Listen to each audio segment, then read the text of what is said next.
yeah. We were working as subcontractors to Bigelow Aerospace Advanced Space Studies, who had the contract to the Defense Intelligence Agency. Yeah, there have been crashes. The superpowers on the Earth have had their share of crashes, and they have recovered the vehicles from their crashes. So that's why Dr. Lee and I agree that even though these things behave like a conscious psychic entity, they do have an advanced technology. They have hardware, and there's a craft. And there's occupants, or UFOnauts, that he calls them, that Dr. Lee calls them UFOnauts. So there's UFOnauts running these craft. The point is that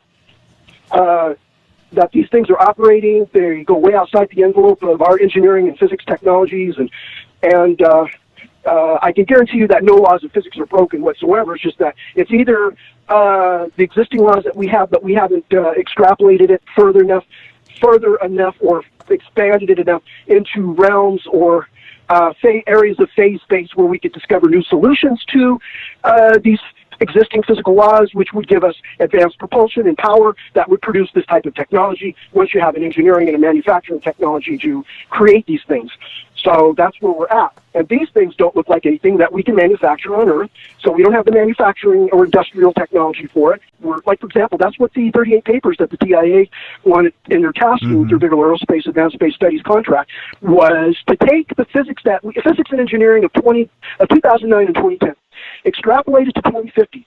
Are we going to be able to have a physics and engineering and a technology industrial base that'll produce a vehicle that'll match the Tic Tacs? And on the flip side of that, boy, that would be wonderful if we could get there, because commercially it would revolutionize transportation and energy on the Earth. And the interesting thing is that today there's a big move away from special access programs. They're extremely costly to maintain, extremely costly. Let me tell you this. The cost to maintain information, personnel, and physical security for a special access program can be tens of times larger than the cost of the program itself.